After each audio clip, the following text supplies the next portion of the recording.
মুত্তাকিদের পরিচয় তুলে ধরেছেন। যালিকাল কিতাবু লা রাইবা ফীহি হুদাল লিল মুত্তাকিন, মুত্তাকিদের জন্য পথ প্রদর্শক স্বরূপ। সেই মুত্তাকিদের পরিচয় বলতে গিয়ে আল্লাহ সুবহানাহু ওয়া তাআলা শুরুতেই বলেছেন আল্লাযীনা ইউমিনুনা বিল গায়ব, যারা অদৃশ্যের উপর বিশ্বাস স্থাপন করে। আজকের আধুনিক যুগে এবং বস্তুবাদী পৃথিবীতে মানুষ শুধু চোখে যা দেখে, ইনস্ট্যান্ট এবং ইমিডিয়েট রেজাল্ট যেটাতে মানুষ পাবে, শুধু মানুষ সেটির পিছনেই ছোটাকে প্রকৃত সফলতা মনে করে। যেহেতু ধন দৌলত, টাকা পয়সা, বাড়ি গাড়ি এগুলো চোখে দেখা যায়, আর জান্নাত জাহান্নাম, কবরের আযাব, পরকাল এগুলো চোখে দেখা যায় না। ফলত মানুষের কাছে এখন সাথে সাথে যেটা পাওয়া যাচ্ছে সেটি মানুষের কাছে বেশি দামি হয়। তাদের জীবনটা হয় বস্তুবাদী, দুনিয়া কেন্দ্রিক। আর ইসলামের জীবন দর্শন হচ্ছে অদৃশ্য, পরকাল কেন্দ্রিক। এবং অদৃশ্যের উপর বিশ্বাসটা আল্লাহ সুবহানাহু ওয়া তাআলা এমন স্তরে চেয়েছেন যে স্তরকে বলা হয় ইয়াকিন, আইনাল ইয়াকিন, ইলমাল ইয়াকিন। এমন স্তর যে স্তরে গেলে মানুষ সচক্ষে দেখলে অথবা স্বাদ অনুভব করলে যে ধরনের বিশ্বাস তৈরি হয় সেই ধরনের বিশ্বাস। যেমন আমরা সবাই জানি যে আগুনে হাত দিলে হাত পুড়ে যাবে, এই মর্মে আমার বিশ্বাস। আর একজন নিজে আগুনে পুড়ে গেছে সেই ব্যক্তির বিশ্বাস, এই দুটির মধ্যে আসমান এবং জমিন পার্থক্য আছে। ঠিক যখন ক্যামেরা, অডিও ভিডিওর যুগ ছিল না, তখনও মানুষ বিশ্বাস করত মক্কা মদিনা আছে। তো একজন মক্কা মদিনা সফর করে গিয়ে মক্কা মদিনা দেখে এসেছে, তার বিশ্বাস। আর আরেকজন মক্কা মদিনা সম্পর্কে জানে, তার বিশ্বাস। এই দুই বিশ্বাসের মধ্যে অনেক পার্থক্য আছে। তো আল্লাহ সুবহানাহু ওয়া তাআলা ওই লেভেলের বিশ্বাস চেয়েছেন যেটা নিশ্চিত, ইয়াকিন, যেন মানুষ চোখে দেখেছে। এই জন্য কিছু কিছু ক্ষেত্রে কোরআনে আল্লাহ সুবহানাহু ওয়া তাআলা অতীতের সিগা ব্যবহার করেছেন, অতীত বাচক, যে কিয়ামত হয়ে গেছে,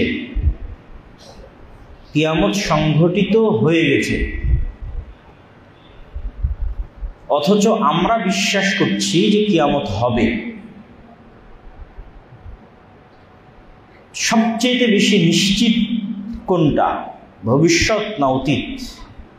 বিশ্বাসগত দিক থেকে এবং সংবাদের সত্যতার দিক থেকে অতীত সবচেয়ে নিশ্চিত।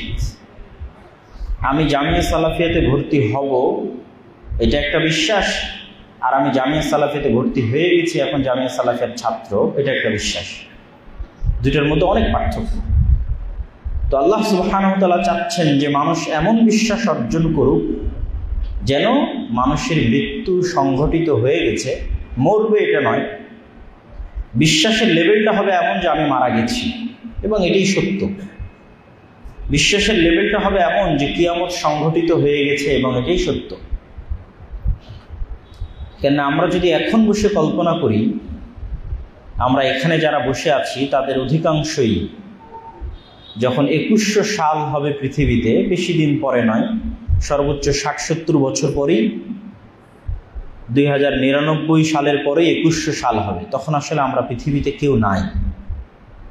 তখন আমাদের অস্তিত্বটা অতীত। এরকম পৃথিবীতে হাজার হাজার মানুষ হাজার হাজার বছর পৃথিবীতে অতীতে চলে গেছে। তারাও এক সময় মনে করতো আমি মারা যাব, কিন্তু তারা আসলে মারা গেছে। আমরাও মনে করতেছি যে আমরা মারা যাব, কিন্তু আসলে তো আমরা মারা গেছি, মৃত্যুবরণ করেছি। মৃত্যুবরণ করেছি এই বিশ্বাসটা হচ্ছে সর্বোচ্চ লেভেলের বিশ্বাস। কিয়ামত সংঘটিত হয়ে গেছে, কিয়ামতে আল্লাহ সুবহানাহু ওয়া তাআলা বিচার ফায়সালা করে ফেলেছেন, জান্নাত জাহান্নাম বন্টন হয়ে গেছে। হয়তো আল্লাহ সুবহানাহু ওয়া তাআলার দয়ায় আমরা জান্নাতে অবস্থান করছি, এবং জান্নাতে অবস্থান করার পরে জান্নাতের সুযোগ সুবিধাগত যে পার্থক্য, ফ্যাসিলিটির যে পার্থক্য, এটা পৃথিবীর সুযোগ সুবিধাগত পার্থক্যের চাইতে আসমান এবং জমিন পার্থক্য আছে। যেমন পৃথিবীতে আমরা এই মসজিদে সালাত আদায় করছি, এখানে ফ্যান আছে কিন্তু এসি নাই। হয়তো এই রাজশাহী শহরে আর একটা মসজিদ আছে যেখানে এসি আছে, আবার এই রাজশাহী জেলার প্রত্যন্ত অঞ্চলে, বরেন্দ্র অঞ্চলে একটা মসজিদ আছে হয়তো যেখানে ফ্যানও নাই। এটা যে দুনিয়ার সুযোগ সুবিধাগত পার্থক্য। কেউ হয়তো বিজনেস ক্লাসে সফর করছে, কেউ ইকোনমি ক্লাসে বিমানে, কেউ এসি বাসে, কেউ নন এসি বাসে, কেউ ট্রেনে বসারই সিট পাচ্ছে না, কেউ হয়তো ট্রেনে কেবিন নিয়েছে। তো দুনিয়ার যে কোনো জায়গায় আপনি যান না কেন, হোটেলগুলো তো 3 স্টার, 4 স্টার, 5 স্টার, সুযোগ সুবিধাগত পার্থক্য আছে। মোবাইলের ফাংশন, কম্পিউটার ল্যাপটপের ফাংশনের সুযোগ সুবিধাগত পার্থক্য আছে। যখন মানুষ জান্নাতে যাবে তখন জান্নাতের সুযোগ সুবিধাগত পার্থক্য যেটা সে অবলোকন করবে, সেটা দুনিয়ার এই ধরনের সুযোগ সুবিধাগত পার্থক্যের চেয়ে আসমান ও জমিন পার্থক্য থাকবে। যেমন আমরা আজকে উদাহরণস্বরূপ কল্পনার জন্য শুধু একটা পার্থক্য বলে সামনের দিকে আগাই, যে হয়তো আল্লাহ সুবহানাহু ওয়া তাআলা আমাদেরকে জান্নাতের সর্বনিম্ন স্তর আমাদেরকে দিয়েছেন, আর হয়তো জান্নাতের সর্বনিম্ন স্তর একজন ব্যক্তি সমগ্র পৃথিবী এবং সমগ্র আসমান এবং জমিনের এরিয়ার চাইতেও বড় এরিয়ার মালিক হয়ে যেতে পারে, সর্বনিম্ন স্তরের জান্নাতি। এত বড় বিশাল এরিয়ার মালিক হওয়ার পরও সে দেখবে যে বছরকে বছর, মাসকে মাস তার সাথে আল্লাহ সুবহানাহু ওয়া তাআলার সাক্ষাৎ হয় না, সে আল্লাহ সুবহানাহু ওয়া তাআলাকে দেখতে পায় না। অথচ ওই জান্নাতের ক্যাটাগরির মধ্যেই এমন এক ক্যাটাগরিতে এমনও কিছু আল্লাহর বান্দা অবস্থান করছে, সোহাদা, সিদ্দিকিন, আম্বিয়া, যারা প্রতিনিয়ত আল্লাহ সুবহানাহু ওয়া তাআলাকে দেখছে। কেউ হয়তো সবসময়, কেউ হয়তো সপ্তাহে, কেউ হয়তো মাসে, কেউ হয়তো দিনে। আর আমরা হয়তো এমন জায়গায় অবস্থান করছি যেখানে বছরকে বছর পার হয়ে গেলেও আল্লাহ সুবহানাহু ওয়া তাআলার সাথে সাক্ষাৎ হয় না। তখন জান্নাতে থাকার পরও জান্নাতীদের মধ্যে এই সুযোগ সুবিধাগত পার্থক্যের জন্য যে আফসোস তৈরি হবে, এবং সে আফসোস করে তারা বলবে, দুনিয়াতে যদি আরেকটু আমি আল্লাহর জিকির করতাম, আরেকটু আল্লাহর ইবাদত করতাম, তাহলে আজকে জান্নাতে আরেকটু উঁচু মর্যাদা, উঁচু সম্মান, উঁচু ফ্যাসিলিটি লাভ করতাম। তো ওই জান্নাতির যে আফসোস হবে সেটাই পৃথিবীর মানুষ অনুভব করতে পারবে না। একজন জাহান্নামীর আফসোস তো বহু দূরের কথা, যে জাহান্নামে আছে আমি তার আফসোসের কথা বলছি না, যে জান্নাতে আছে কিন্তু সর্বনিম্ন স্তরে আছে, তার আফসোস কেমন হতে পারে। যখন মানুষ এই পর্যন্ত কল্পনা করতে পারবে তখন সে দুনিয়াতে সঠিক সিদ্ধান্ত নিতে পারবে। কেননা দুনিয়ার এই 60-70 বছরের জীবন জান্নাতে অথবা জাহান্নামে যাওয়ার পর কয়েক সেকেন্ডের জীবনের মতো মনে হবে। ঠিক আপনি এখন আপনার বয়সের যে জায়গায় দাঁড়িয়ে আছেন, এখানে দাঁড়িয়ে যেমন আপনার অতীতকালকে মনে হয় কয়েক সেকেন্ড অথবা কয়েক দিন। আমার বয়স যদি 30 বছর হয় তাহলে অতীতের 30 বছর আমার কাছে মনে হয় এটি কয়েক দিনের ব্যাপার, এই তো কালকের ঘটনা। ঠিক জান্নাতও একই মনে হবে যে এই 60-70 বছর এত দ্রুত পার হয়ে গেছে। অথচ এক সময় এই 60-70 বছরকে এত বড় মনে করতাম, তার প্রস্তুতি, তার বিপদ আপদ, তার কঠিনতা, তার সমস্যা মোকাবেলার জন্য এমন কোনো রাস্তা নাই যে অবলম্বন করিনি। দুনিয়াতে সবচেয়ে কষ্টে থাকা মানুষ জান্নাতে যাওয়ার পর এক মুহূর্তে সব কষ্ট ভুলে যাবে, সবচেয়ে কষ্টে থাকা মানুষ। তো ওই লেভেলের বিশ্বাস, ইয়াকিন, গায়েব, অদৃশ্যের উপর বিশ্বাস স্থাপন মুসলমানদের নাই। এটা হচ্ছে বর্তমান যুগের মুসলমানদের সবচেয়ে বড় সমস্যা। শুধু আম জনতা মুসলমান দিয়ে আমি বুঝাচ্ছি না, আলেম ওলামা, ইসলামী দল, সংগঠন থেকে শুরু করে সকলের কথা বলতেছি। কেননা সবাই বিশ্বাস করেছে দুনিয়াবি আসবাব, দুনিয়ায় যেই মাধ্যমে কাজ হয় সে আসবাবগুলোর উপর মানুষের ভরসা এত বেশি হয়ে গেছে যে এখানে অদৃশ্য বলে কোনো শক্তি, কোনো সত্তা আছে যিনি এই দুনিয়াবি সকল কার্যকরণের সূত্রের মালিক। এই বিশ্বাসটা মানুষের অন্তর থেকে দুর্বল হয়ে গেছে, নাই হয়ে গেছে শেষ পর্যায়ে। আলেম ওলামাদেরও, মসজিদ মাদ্রাসারও, ইসলামী দল এবং সংগঠনেরও। তখন মানুষ এমন রাস্তা খোঁজে যেই রাস্তাটা দুনিয়া নির্ভর, যে না আমাকে তো এখনই ক্ষমতায় যেতে হবে, তাহলে এখন ক্ষমতায় যেতে হলে তো আমার ভোট লাগবে, ভোট নিতে হলে তো আমাকে দুর্গাপূজার উৎসবে অংশগ্রহণ করতে হবে, দুর্গাপূজার উৎসবে অংশগ্রহণ করে দুই একটা সেকুলারের মতো বাক্য উচ্চারণ করতে হবে, পাশে বেপর্দা মহিলা বসিয়ে আমাকে দেখাতে হবে যে হ্যাঁ আমি অনেক সেকুলার, মানে যতটা কম্প্রোমাইজ করা যায়। কেননা যেই সমস্ত মাধ্যমগুলো অর্জন করলে আমি ক্ষমতা লাভ করতে পারবো সেই সমস্ত মাধ্যমগুলো তো দুনিয়াবি। তাহলে সাহাবায়ে কেরাম কিভাবে ক্ষমতা অর্জন করলেন, দাউদ সুলাইমান কিভাবে ক্ষমতা অর্জন করল? আল্লাহ সুবহানাহু ওয়া তাআলা, কেউ যদি পবিত্র কোরআন খুব গভীরভাবে স্টাডি করে, খুব মনোযোগ দিয়ে স্টাডি করে, তাহলে আল্লাহ সুবহানাহু ওয়া তাআলা পবিত্র কোরআনে শুধু বাংলাদেশের ক্ষমতা নয়, সারা পৃথিবীর ক্ষমতা অর্জনের রাস্তা বলে দিয়েছে। যে মানুষ যদি ঈমান বিল গায়ব মজবুত করে তাহলে ও সারা পৃথিবীর ক্ষমতা অর্জন করতে পারবে। মানে আল্লাহ সুবহানাহু ওয়া তাআলা এবং অদৃশ্যের উপর বিশ্বাস যদি তার টপ লেভেলে থাকে, চূড়ান্ত পর্যায়ে থাকে, তাহলে শুধু বাংলাদেশের না, সারা পৃথিবীর ক্ষমতা অর্জন করতে পারবে। সেই রাস্তা পবিত্র কোরআনে বলে দেওয়া আছে। কিন্তু যখন আমার ভরসা শুধু দুনিয়াবী রাস্তাগুলো, কোন কোন দুনিয়াবী রাস্তার মাধ্যমে আমি ক্ষমতায় যেতে পারবো, তখন তো আমাকে কম্প্রোমাইজ করতেই হচ্ছে। এটা শুধু ক্ষমতা কেন্দ্রিক নয়, আমাদের বাস্তব জীবনে প্রত্যেকটা জায়গায় গিয়ে আমার মনে হবে এটাই তো একমাত্র রাস্তা, দুনিয়াবী রাস্তা, যেটা আমাকে অবলম্বন করতেই হবে। তখন আমরা কল্পনা করি না যে না, এখানে অদৃশ্য বলে কিছু আছে। আল্লাহ সুবহানাহু ওয়া তাআলা মূসা আলাইহিস সালাতু ওয়াস সালামকে সেই জ্ঞানটি চাক্ষুষ বাস্তবে দান করেছিলেন। মূসা আলাইহিস সালাতু ওয়াস সালাম ফেরাউনের তুলনায়, ফেরাউনের শক্তি এবং সামর্থ্যের তুলনায় মূসা আলাইহিস সালাতু ওয়াস সালাম যত দুর্বল ছিলেন, আজকের ফিলিস্তিনের গাজার মানুষ ইসরায়েলের তুলনায় তত দুর্বল নয়। আজকের সমগ্র বিশ্বের মুসলমানেরা আজকের পাশ্চাত্য বিশ্বের তুলনায় অত দুর্বল নয় যত দুর্বল মূসা আলাইহিস সালাতু ওয়াস সালাম এবং বানু ইসরাইল ফেরাউনের শক্তি এবং সামর্থ্যের কাছে ছিলেন। তাহলে মূসা আলাইহিস সালাতু ওয়াস সালাম বিজয় অর্জন করবে কিভাবে? মূসা আলাইহিস সালাতু ওয়াস সালাম যেভাবে বিজয় অর্জন করেছে ওটাই বিজয় অর্জনের রাস্তা। মূসা আলাইহিস সালাতু ওয়াস সালামকে আল্লাহ সুবহানাহু ওয়া তাআলা শিখিয়েছেন যে যে হাতের লাঠি তুমি ব্যবহার করছো, দুনিয়ার মানুষ মনে করছে এটা কাঠের তৈরি একটা লাঠি। আমি তোমাকে শিক্ষা দিচ্ছি যে দুনিয়ার মানুষ যে সমস্ত কার্যকরণের সূত্র অবলম্বন করে তার মালিক তো আমি। যেহেতু তার মালিক আমি, সেহেতু আমি এই লাঠিকে এখনই সাপে পরিণত করে দিতে পারি, যাতে তুমি জ্ঞান অর্জন করতে পারো যে তুমি চোখে যা দেখতেছো এগুলো সবই যে কোনো মুহূর্তে চেঞ্জ হয়ে যেতে পারে আল্লাহ চাইলে।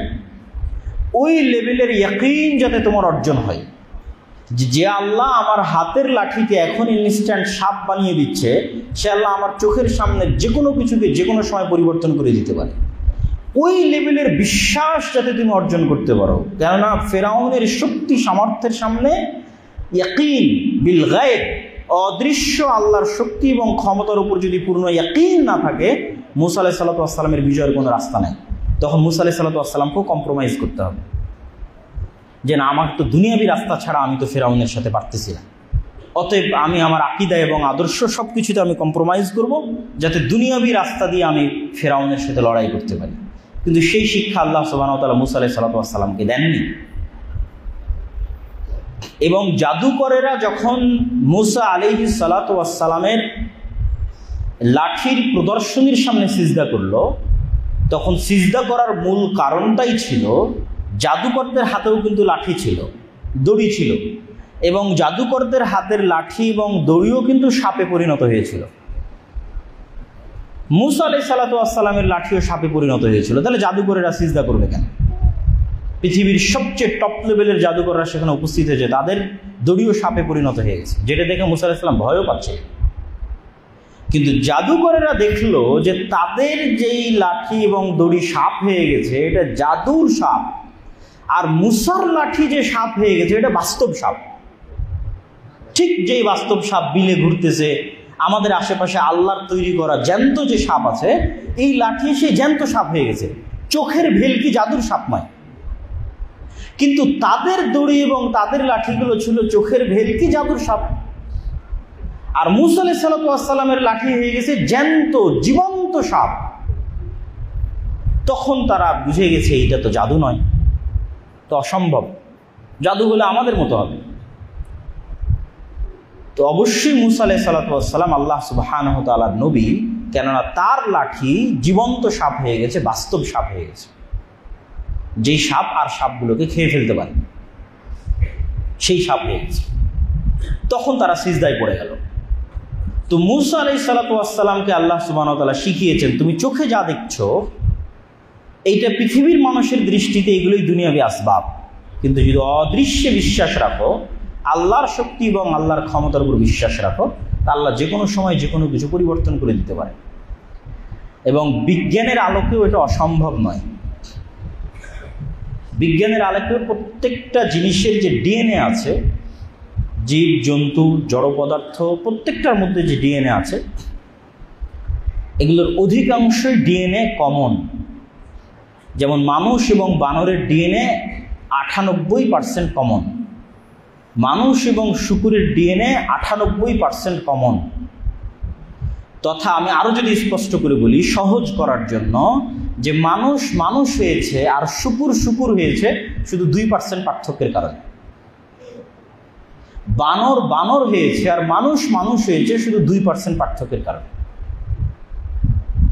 আরও যদি উদাহরণ দিয়ে সহজ করে বলি, তাহলে একটাই মোবাইলে আমি লাইটও চালাচ্ছি, কলও দিচ্ছি, মেসেজও করতেছি, এই প্রত্যেকটার পিছনে কোডিং আছে।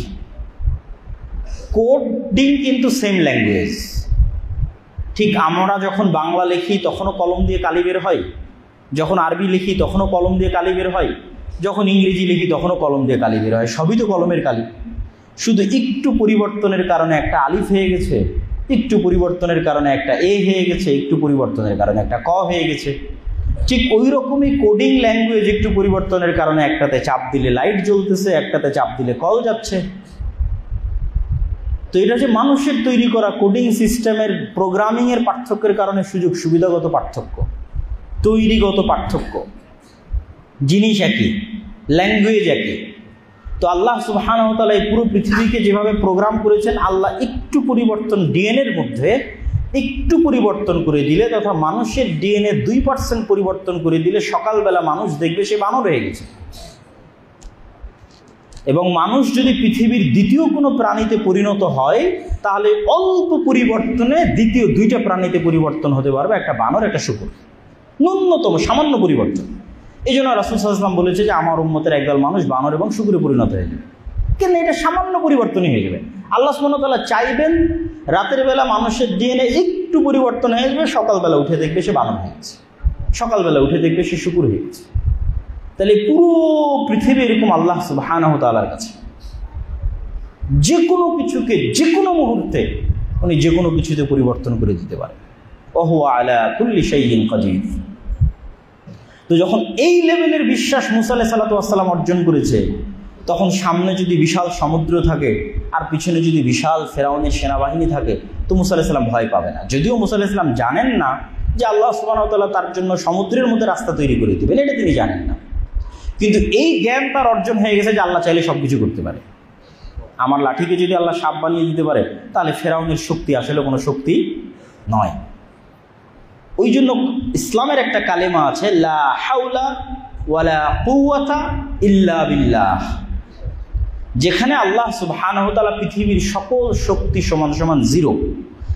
লা হাওলা নেই কোনো শক্তি, নাফি, নাকেরা। মাদ্রাসার ছাত্ররা খুব ভালো বুঝতে পারবে, যেটা হচ্ছে ইস্তিগরাক এর ফায়দা দেয়, তথা পরিপূর্ণরূপে নাফি, 0। লা হাওলা তথা আমেরিকার শক্তি, ইসরায়েলের শক্তি, সারা পৃথিবীর সবার শক্তি সমান 0। ওয়ালা কুওয়াতা ইল্লা বিল্লাহ, আল্লাহর শক্তি ছাড়া। কিন্তু ওই লেভেলের বিশ্বাস মুসলমানদের নাই। যেই লেভেলের বিশ্বাসে গেলে এই বিশ্বাসটা বাস্তবে অর্জন করতে পারবে, মুখে নয়। মুখে তো আমরা সবসময় বলতেছি লা হাওলা ওয়ালা কুওয়াতা ইল্লা বিল্লাহ, কিন্তু আমার জ্ঞান এবং আমার ইয়াকিন ওই স্তরে নয়। ওই স্তরের বিশ্বাস সাহাবীরা অর্জন করেছিলেন, ওই স্তরের বিশ্বাস নবীরা অর্জন করেছিলেন। যেমন গায়েবের একটা বড় বিষয় হচ্ছে ফেরেশতা। আমরা শুধু মুখে বলার সময় বলেছি আমানতু বিল্লাহ ওয়া মালাইকাতিহি ওয়া কুতুবিহি ওয়া রাসূলিহি, যে আমরা আল্লাহর উপর ঈমান আনয়ন করছি আর তার ফেরেশতার উপর ঈমান আনয়ন করছি। কেউ বিশ্বাসই করে না যে ফেরেশতা আছে, আলেম ওলামা মসজিদ মাদ্রাসা কেউ না। মানে ইন প্র্যাকটিক্যাল লাইফ ইয়াকিন লেভেলের বিশ্বাস নাই যে ফেরেশতা আছে। মুসলমানদের বিজয়ের জন্য গায়েবের উপর ইয়াকিন। যেমন গায়েবের একটা বিষয় হচ্ছে মালাইকা, ফেরেশতা। ফেরেশতাদের উপর বিশ্বাসী নাই মানুষের, মুসলমানদেরও নাই। আপনি যদি সাহাবীদের বিশ্বাসের লেভেল দেখেন ফেরেশতাদের উপরে, তাহলে আপনি তুলনা করতে পারবেন যে আমাদের ফেরেশতাদের উপর বিশ্বাসের লেভেলটা কোথায়।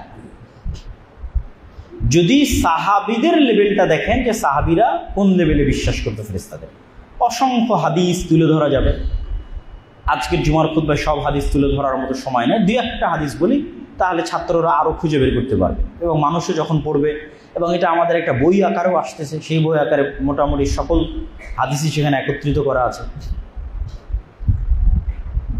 যেমন রাসূল সাল্লাল্লাহু আলাইহি ওয়াসাল্লাম এরকম ভরা মজলিসে বসে আছেন, তো একজন অপরিচিত মানুষ আসলো, তাকে মদিনার কেউ চিনে না। আজকেও মদিনা যত ছোট শহর, সৌদি আরবের অন্য শহরের তুলনায়, দাম্মাম, রিয়াদ, জেদ্দার তুলনায় 50 ভাগের 1 ভাগও নয় মদিনা, এত ছোট শহর।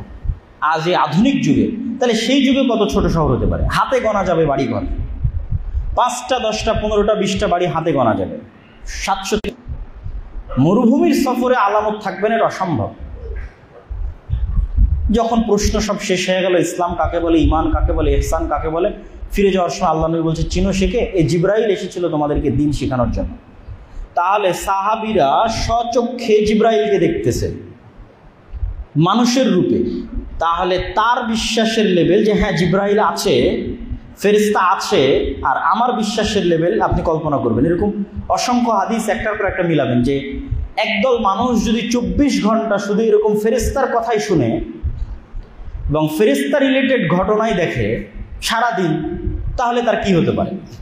রাসূল সাল্লাল্লাহু আলাইহি ওয়াসাল্লাম বলতেছে যে আমাকে জিবরাইল এত বেশি পরিমাণে মিসওয়াক করতে বলে, কেননা ফেরেশতাদের গন্ধে কষ্ট হয়, মানুষের মুখের গন্ধ। তোমরা পেঁয়াজ রসুন খেয়ে মসজিদে আসো না, কেননা তারা কষ্ট পায়। ওই বাড়িতে ফেরেশতা প্রবেশ করে না যে বাড়িতে ছবি মূর্তি থাকে। রাসূল সাল্লাল্লাহু আলাইহি ওয়াসাল্লামের বাড়িতেও একদিন ফেরেশতা প্রবেশ করেন। এরকম ঘটনাগুলো যখন সামনে রাখবেন, এবং আরও চাক্ষুষ ঘটনা যদি বলি, বদরের যুদ্ধে সরাসরি সাহাবীরা ফেরেশতাদের যুদ্ধ করতে দেখেছি, এই মর্মে অসংখ্য রিওয়ায়াত আছে।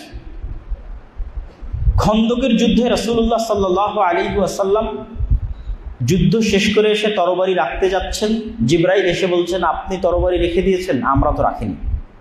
তো বলে কেন?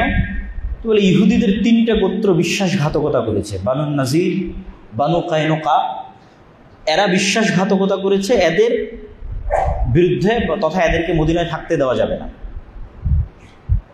তো আনাস রাদিয়াল্লাহু তাআলা আনহু বলতেছে যে রাসূল সাল্লাল্লাহু আলাইহি ওয়াসাল্লাম আমাদেরকে এই 3টা ইহুদি গোত্রের বিরুদ্ধে অ্যাকশন নেওয়ার জন্য যখন আমরা রওনা দিলাম, তখন এই সমস্ত গোত্রের অলিগলিতে উড়ন্ত ধুলা আমরা অবলোকন করছি, যে উড়ন্ত ধুলা জিবরাইলের সেনাবাহিনীর ঘোড়ার পদাঘাতে তৈরি হয়েছে। সহিহ হাদিস যে আমরা এখন বানু নাজির, বানু কায়নুকা, বানু কোরাইজা এই গোত্রগুলোর দিকে এগিয়ে যাচ্ছি, তো আমাদের আগেই জিবরাইলের বাহিনী সেখানে পৌঁছে গেছে। তো জিবরাইলের বাহিনী সেখানে পৌঁছে যাওয়ায় জিবরাইলের বাহিনীর ঘোড়ার যে যাওয়া, এই যাওয়াতে যে ধুলা তৈরি হয়েছে, সেই ধুলা আমরা দেখতে পাচ্ছি। সাদ বিন মুআজ রাদিয়াল্লাহু তাআলা আনহুর জানাজা অনেক ভারী হয়ে আসতেছে, মানুষের উঠাতে কষ্ট হচ্ছে। রাসূল সাল্লাল্লাহু আলাইহি ওয়াসাল্লাম বলতেছেন যে সাদ বিন মুআজের লাশের সাথে এত বেশি পরিমাণে ফেরেশতা আছে যে এই লাশ উঠাতে ওজনে ভারী মনে হচ্ছে। সাদ বিন মুআজের জানাজায় 70,000-এরও বেশি ফেরেশতা অংশগ্রহণ করেছে। জাবির রাদিয়াল্লাহু তাআলা আনহু তার পিতার মৃত্যুতে যখন ক্রন্দন করতেছেন, তখন রাসূল সাল্লাল্লাহু আলাইহি ওয়াসাল্লাম তাকে বলতেছে তুমি কেন কাঁদতেছো? তোমার পিতার লাশ ফেরেশতারা ঢেকে রেখেছে, ছায়া দিয়ে রেখেছে।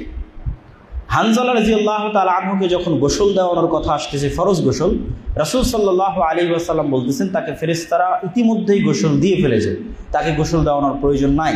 তাহলে আপনি কল্পনা করেন যে এইরকম শত হাদিস জমা করা যাবে যেখানে প্রতিনিয়ত সাহাবীরা ফেরেশতাদের অস্তিত্ব অবলোকন করতেছে, অথবা আল্লাহর নবীর মুখে ফেরেশতার কথা শুনতেছে।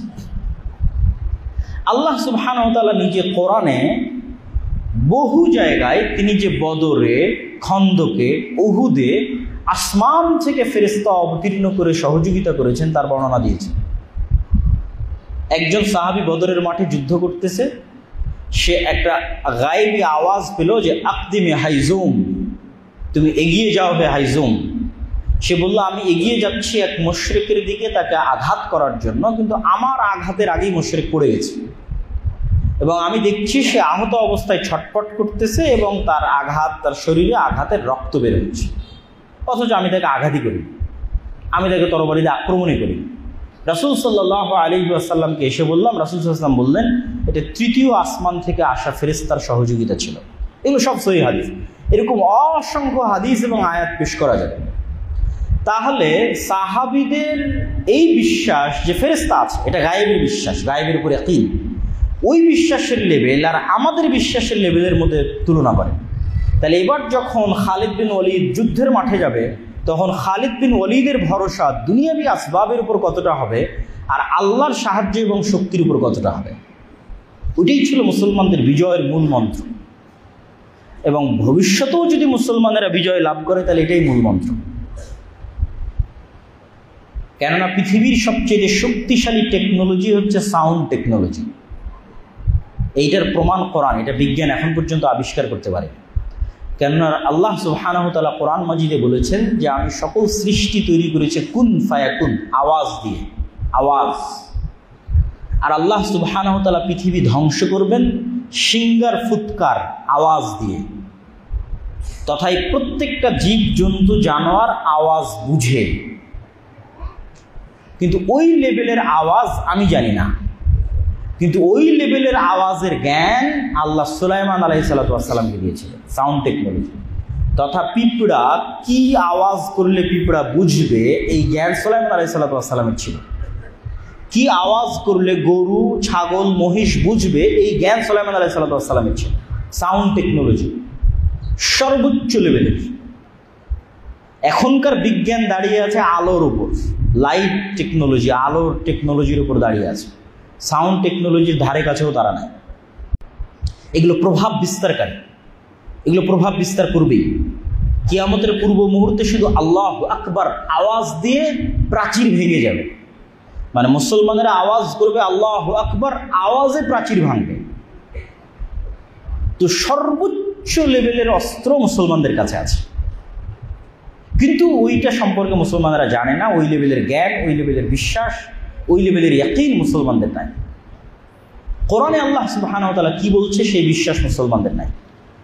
আল্লাহ সুবহানাহু ওয়া তাআলা কেন জিকির করার জন্য বলছে সকাল সন্ধ্যায়, সকল অসম্ভব সম্ভব হয়ে যেতে পারে জিকির দিয়ে, সকল অসম্ভব, সকল অসম্ভব। জাকারিয়া আলাইহিস সালাতু ওয়াস সালাম যখন আল্লাহ সুবহানাহু ওয়া তাআলার কাছে চাচ্ছেন যে আমাকে সন্তান দিতে হবে, অথচ আমি বার্ধক্য বয়সে এবং আমার স্ত্রী বন্ধ্যা, তখন আল্লাহ সুবহানাহু ওয়া তাআলা তাকে সন্তানের সুসংবাদও দিলেন। কিন্তু জাকারিয়া আলাইহিস সালাতু ওয়াস সালাম বিশ্বাস করতে পারছেন না, এটা অসম্ভব। এই ৮০-৯০ বছরের বার্ধক্য বয়সে আর আমার স্ত্রীর এই বন্ধ্যা অবস্থায় সন্তান হবে, তাহলে একটা আলামত দেন, যে আলামত কি, যে আলামত আমি বিশ্বাস করবো যে সন্তান হবে। তো আল্লাহ সুবহানাহু ওয়া তাআলা বলছে আলামত এটাই যে তুমি সকাল সন্ধ্যে জিকির করবা, এটাই আলামত। আল্লাহ সুবহানাহু ওয়া তাআলার আরশ বিশাল। আমরা যে মহাশূন্য দেখি, এই মহাশূন্যের সাথে, এই মহাশূন্যকে যদি আমরা প্রথম আসমানের নিচের অংশ কল্পনা করি, তাহলে এই মহাশূন্যরই কোনো হদিস বিজ্ঞানীরা করতে পারে। যে মহাশূন্য আমরা দেখি, আমরা যে গ্যালাক্সিতে বসবাস করি, এই গ্যালাক্সিতে আলোর গতিতে সফর করলে ১,০০,০০০ বছর লাগবে এক মাথা থেকে আরেক মাথা যেতে। আর মানুষ যে যন্ত্র আবিষ্কার করেছে, সর্বোচ্চ গতির রকেট যদি এক গ্যালাক্সি থেকে আরেক গ্যালাক্সিতে যেতে চায়, আমাদের গ্যালাক্সি থেকে নিকটবর্তী গ্যালাক্সি, তাহলে ৩৫,০০০ কোটি বছর লাগবে মানুষের। তো কত লক্ষ লক্ষ গ্যালাক্সি আছে তা মানুষও জানে না। এগুলো যদি সব নিচের আসমানের অবস্থা হয়, তো রাসূলুল্লাহ সাল্লাল্লাহু আলাইহি ওয়াসাল্লাম বলছেন এক আসমান থেকে আরেক আসমানের দূরত্ব ৫০০ বছর। এইটা ধরলাম নিচের আসমানের অবস্থা। যে নিচের আসমানে এক গ্যালাক্সি থেকে আরেক গ্যালাক্সিতে মানুষের আবিষ্কার করা বর্তমান সর্বোচ্চ যন্ত্রের সময় লাগবে ৩৫,০০০ কোটি বছর, মাত্র এক গ্যালাক্সি থেকে আরেক গ্যালাক্সিতে। অথচ গ্যালাক্সি যে কত লক্ষ লক্ষ কোটি কোটি আছে মানুষও জানে না, বিজ্ঞানীরাও জানে না। তাহলে এটাই যদি প্রথম আসমানের নিচের অবস্থা হয়, তাহলে এক আসমান থেকে আরেক আসমানের দূরত্ব ৫০০, দ্বিতীয় থেকে তৃতীয়, তৃতীয় থেকে চতুর্থ, চতুর্থ পঞ্চম, পঞ্চম থেকে ষষ্ঠ, ষষ্ঠ সপ্তম। তারপরে যে আয়াত দিয়ে শুরু করেছিলাম ওয়াসিআ কুরসিয়্যুহুস সামাওয়াতি ওয়াল আরজ, রাসূল সাল্লাল্লাহু আলাইহি ওয়াসাল্লাম বলছেন, আল্লাহর কুরসির তুলনা 7 আসমান এবং 7 জমিনের সাথে বিশাল মরুভূমির মধ্যে পড়ে থাকা এক টুকরা আংটির মতো। আর এই যদি হয় আল্লাহর কুরসির অবস্থা, তাহলে আল্লাহর কুরসির তুলনা আল্লাহর আরশের সাথে একই রকম। তথা 7 আসমান 7 জমিন যদি বিশাল মরুভূমির মধ্যে পড়ে থাকা এক টুকরা আংটি হয়, আর বিশাল মরুভূমি যদি আল্লাহর কুরসি হয়, তাহলে এই বিশাল মরুভূমি আল্লাহর আরশের তুলনায় এক টুকরা আংটির মতো বিশাল মরুভূমিতে পড়ে থাকা। তো ওই আরশ ফেরেশতারা বহন করবে। তো ফেরেশতাদের বহন করার শক্তি আছে আরশের, এই আরশের ওজন ফেরেশতারা বহন করবে, এই ক্ষমতা আছে। তো আল্লাহ সুবহানাহু ওয়া তাআলা ফেরেশতাদের একটা জিকির শিখিয়ে দিলেন যে তোমরা সবসময় বলবা লা হাওলা ওয়ালা কুওয়াতা ইল্লা বিল্লাহ। এই জিকির দিয়ে তোমরা এই আরশ বহন করার শক্তি অর্জন করতে পারবা। তো আসমান এবং জমিনে এমন কোনো ফেরেশতা নাই যে ফেরেশতা সবসময় জিকির না করছে। আমরা যেমন শ্বাস প্রশ্বাসের মাধ্যমে যেমন আমরা বেঁচে থাকি, ফেরেশতারা বেঁচে থাকে জিকিরের মাধ্যমে, আল্লাহ সুবহানাহু ওয়া তাআলার জিকিরের মাধ্যমে। তো এই টেকনোলজিগুলো হচ্ছে মুসলমানদের কাছে, কিন্তু ওই সেন্সে মুসলমানদের বুঝার জ্ঞান নাই। না হলে কি রাসূল সাল্লাল্লাহু আলাইহি ওয়াসাল্লাম যুদ্ধ চলা অবস্থায় সালাত আদায় করতে বলবেন? আপনি দুনিয়ার কোন লজিকে দাঁড় করাবেন যে যুদ্ধ চলা অবস্থায় সালাত আদায় করতে হবে?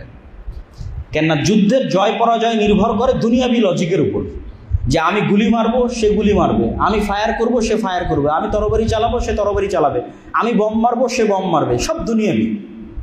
তাহলে এখানে তো দুনিয়াবি আধিপত্যের মাধ্যমে বিজয় অর্জন করা উচিত। সেখানে আল্লাহ বলছেন না, সময় হলো যুদ্ধের মাঠে সালাত আদায় করতে হবে। কেননা আসলে জয় পরাজয় দুনিয়াবি জিনিসের উপর নির্ভর করে না, জয় পরাজয় নির্ভর করে আল্লাহর সহযোগিতা, আল্লাহর সাহায্য, আল্লাহর শক্তির উপর। তা আল্লাহর সাহায্য, আল্লাহর শক্তি, আল্লাহর সাথে কথোপকথন, আল্লাহর সাথে যোগাযোগে পৃথিবীর সবচেয়ে উত্তম এবং সর্বশ্রেষ্ঠ এবং একমাত্র মাধ্যম হচ্ছে সালাত। ওইটা কন্টিনিউ রাখতে হবে। আল্লাহ সুবহানাহু ওয়া তাআলার জিকির এবং আল্লাহ সুবহানাহু ওয়া তাআলার সাথে সম্পর্ক কন্টিনিউ থাকলেই, আল্লাহ সুবহানাহু ওয়া তাআলার শক্তির উপর মানুষের আস্থা এবং বিশ্বাস থাকলেই মানুষের পক্ষে বিজয় অর্জন করা সম্ভব, মুসলমানদের পক্ষে বিজয় অর্জন করা সম্ভব। এবং গায়েবের উপর সর্বোচ্চ লেভেলের ইয়াকিন আছে এরকম 100টা, 500টা, 1000টা মানুষের পক্ষে সারা পৃথিবী বিজয় করা সম্ভব, সমগ্র পৃথিবী বিজয় করা সম্ভব। শুধু বাংলাদেশের ক্ষমতা নয়, সমগ্র পৃথিবীর ক্ষমতা অর্জন করা সম্ভব।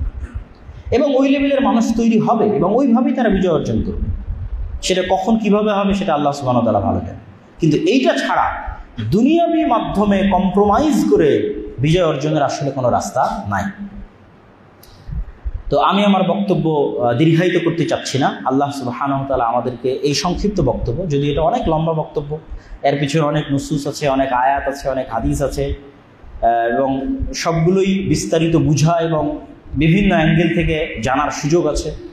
যেমন মানুষের অন্তরে নূর তৈরি হওয়া, রাসূলুল্লাহ সাল্লাল্লাহু আলাইহি ওয়াসাল্লাম বলছেন আল্লাহুম্মা জাআল ফি কলবি নূরা, অন্তরে নূর তৈরি হয়, আমল নূর তৈরি করে। এবং মানুষ যত নূর অর্জন করবে সেই নূর কিয়ামতের মাঠে, কবরে এবং সিরাতে তাকে সহযোগিতা করবে, আলো দিবে, কেননা সেই দিন কোনো আলো থাকবে না। তো এগুলো আরও অনেক বিষয় আছে যেগুলো একটা আর একটার সাথে রিলেট এবং কানেক্ট করে। নূরও হচ্ছে অদৃশ্য, গায়েব, এটা চোখে দেখা যায় না। যেমন দুনিয়ার অনেক লাইট চোখে দেখা যায় না, তারপরও বিজ্ঞান হয়তো সেটা ধরতে পারে। দুনিয়ার এমনও লাইট আছে যে লাইট বিজ্ঞান ধরতে পারে না। আপনি বলবেন এটা আবার কেমন কথা?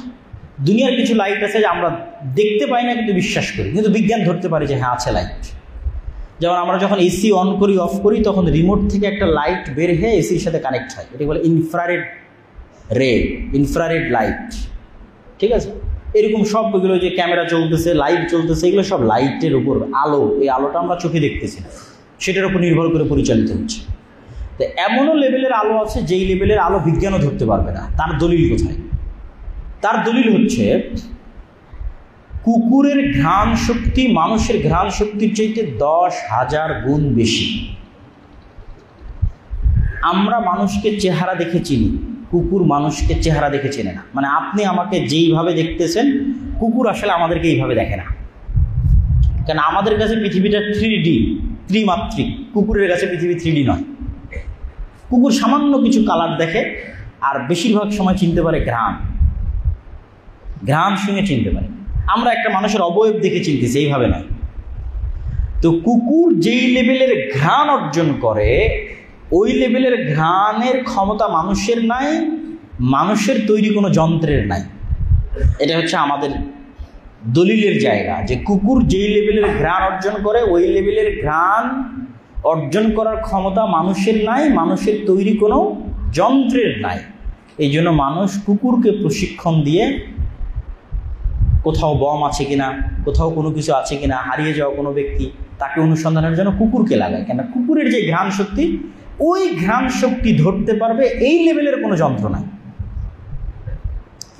ঠিক হাতির যে শ্রবণ শক্তি, হাতির শ্রবণ শক্তি মানুষের শ্রবণ শক্তির চেয়ে কয়েক হাজার গুণ বেশি।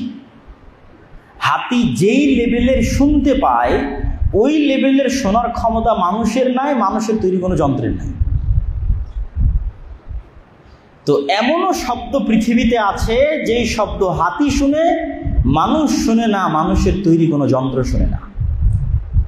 এমনও ঘ্রাণ পৃথিবীতে আছে যেই ঘ্রাণ মানুষ নিতে পারে না, মানুষের তৈরি যন্ত্র নিতে পারে না।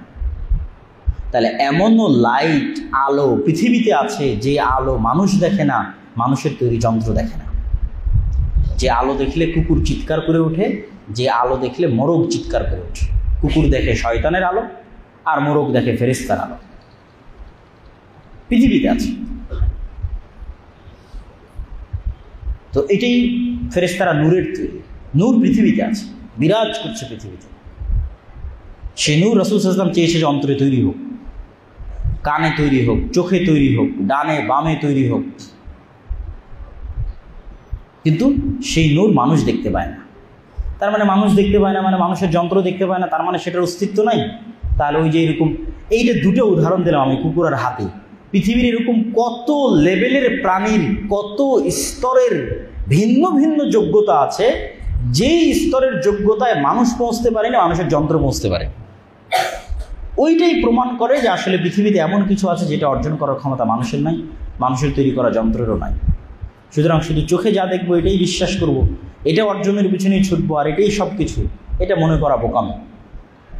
বরং আল্লাহ সুবহানাহু ওয়া তাআলা মানুষকে যে কোনো মুহূর্তে, যে কোনো অবস্থা থেকে মানুষকে পুনরুজ্জীবিত করতে পারে। মানুষকে তৈরি করার জন্য আল্লাহ সুবহানাহু ওয়া তাআলা একটা সিস্টেমের মুখাপেক্ষী নন যে শুধু বাবা মা থাকবে, বিয়ে হবে, তারপরে মানুষের জন্ম হবে। এটা আল্লাহ পৃথিবীতেই করেন, পরকাল তো বহুদূরের কথা। পৃথিবীতেই করেনি মানে আদম আলাইহিস সালামের কোনো বাবা মা ছিল না। তাহলে বাবা মা ছাড়াই আল্লাহ সুবহানাহু ওয়া তাআলা আদম আলাইহিস সালামকে তৈরি করেছে, মানে একটা ভিন্ন সিস্টেমে তৈরি করেছে। হাওয়া আলাইহিস সালামকে মাতা ছাড়াই তৈরি করেছে, মানে এটা আরেকটা সিস্টেমে তৈরি করেছে। আর ঈসা আলাইহিস সালামকে বাবা ছাড়াই তৈরি করেছে, মানে এটা আরেক সিস্টেমে তৈরি করেছে। বিভিন্ন ভার্সন, বিভিন্ন সিস্টেম। তাহলে আপনি যদি মনে করেন যে না শুধু বাবা মা এবং মায়ের পেটের মাধ্যমে এই সিস্টেমে মানুষ তৈরি হবে, তাহলে আল্লাহ কিয়ামতে কিভাবে তৈরি করবে? আল্লাহ সুবহানাহু ওয়া তাআলা এগুলো কোনো কিছুর মুখাপেক্ষী নন। যে আল্লাহ সুবহানাহু ওয়া তাআলা এই জন্য উদাহরণ দিয়েছে যে একটা বীজ যেভাবে বৃষ্টি পড়লে নতুন করে জন্ম হয়, তো বিজ্ঞানীরা বলতেছে যে একটা খেজুরের বীজ যদি মরুভূমির মধ্যে 10,000 বছর পড়ে থাকে, তারপরে যদি সেখানে বৃষ্টি হয় তবুও আবার গাছ গজাবে। 10,000 বছর পরেও ওই খেজুরের বীজ থেকে গাছ হতে পারে।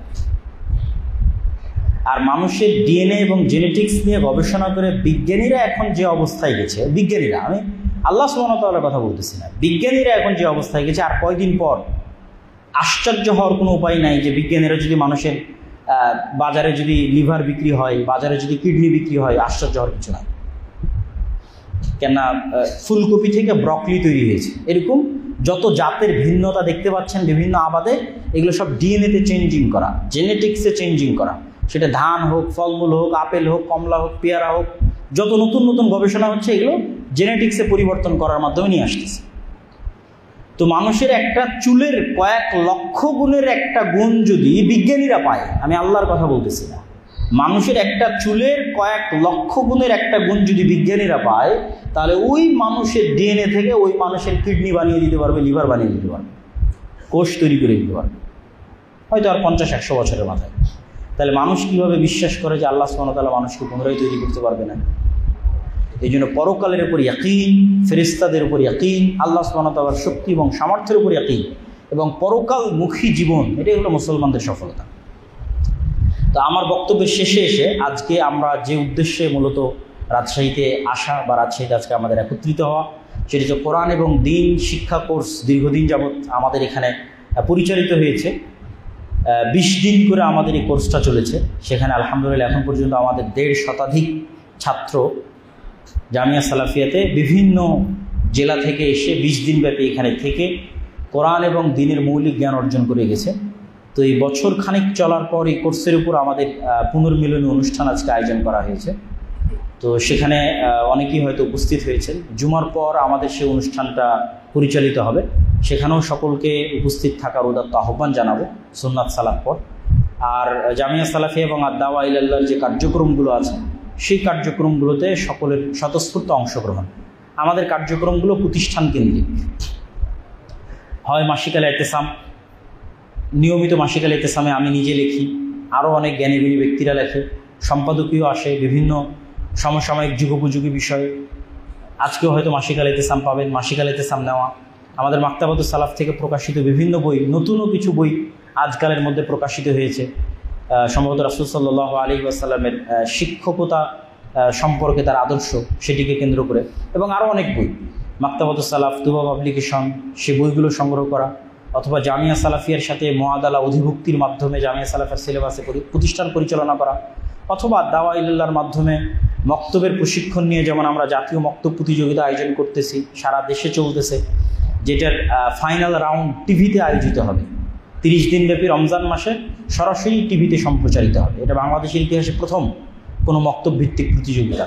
তো এই যে কার্যক্রমগুলো, যেমন কর্জে হাসানা প্রজেক্ট, আমরা দেখা যাচ্ছে অনেকেই ব্যবসা করি, টাকা ব্যাংকে ফিক্সড ডিপোজিট করে রেখে দিয়েছি, এবং অনেকেই চায় যে ব্যাংকে ফিক্সড ডিপোজিট থাক, কিন্তু আমি সেখান থেকে কোনো লাভ নিতে চাই না।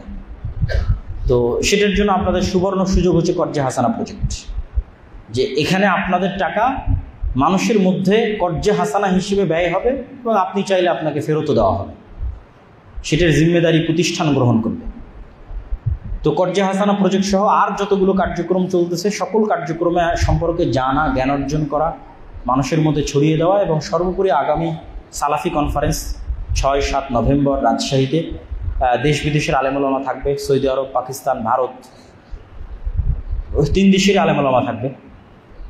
আল্লামা ইবতিসাম জহির হাফিজাহুল্লাহ, তারও আসার কথা আছে। তো এই সালাফি কনফারেন্সের প্রচার, তার কুপন, তার পোস্টার, এগুলো সবই আজকে এখানে উপস্থিত আছে। তো যার যেভাবে যেটাতে অংশগ্রহণ করা সম্ভব,